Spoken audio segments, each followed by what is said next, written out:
et tenir des propos désormais insolents vis-à-vis des personnalités de ce pays. Je le rappelle en sous-sous, Dimedila Akaforifi Kolo.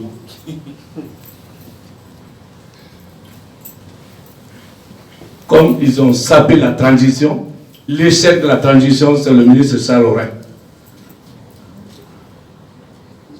Désormais, c'est lui qui piétine. Il a traumatisé les magistrats qui se laissent faire. Mais vous ne pouvez pas traumatiser la défense. Vous ne pouvez pas dépasser la limite. Un magistrat qui ne connaît pas la présomption d'innocence, je suis au regret. Un magistrat qui ne connaît pas le principe de la liberté, je suis au regret.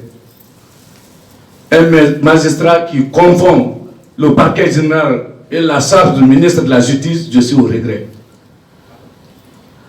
Comme vous avez bâillonné, humilié, piétiné la justice, vous avez traumatisé vos magistrats qui se laissent piétiner, la défense se retire de la défense. Allez-y les juger. Aucun ancien ministre désormais, aucun homme politique poursuivi par la CRIEF n'allait trouver un avocat. Parce qu'il y a le souci de ce qu'on appelle le procès équitable. Ce procès équitable, il y a ce qu'on appelle l'égalité des chances. Mais vous venez plaider tout en sachant que vous êtes condamné. Ce n'est pas pour ne rien vous refuser les libertés.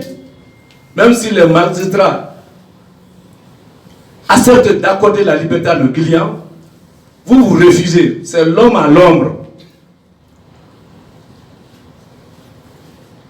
Mais c'est vous qui êtes très jeune. Vous n'avez pas près de 10 ans. Et la transition là va passer. On se verra toujours en Guinée. C'est vous qui êtes en train de compromettre votre carrière de magistrat.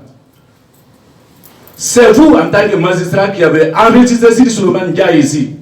Ça ne mérite pas d'être magistrat. Si vous cherchez à vous en prendre à toutes les dignités, on vous dira non, arrêtez désormais. Vous pouvez marcher sur la dignité, bâillonner les magistrats, mais jamais laisser la défense tranquille. On vous interdit désormais de les transformer en copains. Dr Diané n'est pas votre camarade. Dr Kassori n'est pas votre camarade. Damaro n'est pas votre camarade. Vous venez de naître. En Afrique, c'est droit de naissance. C'est sacré. C'est l'occasion de cette transition où tout est autorisé.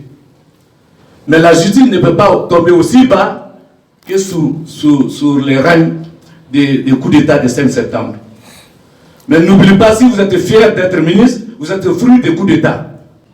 Vous n'avez pas de légitimité. Il n'y a pas de recul. Comme vous refusez de dire le droit, tant que nos clients ne sont pas libres, il n'y a plus de procès. En tout cas, vous allez les juger sans la défense.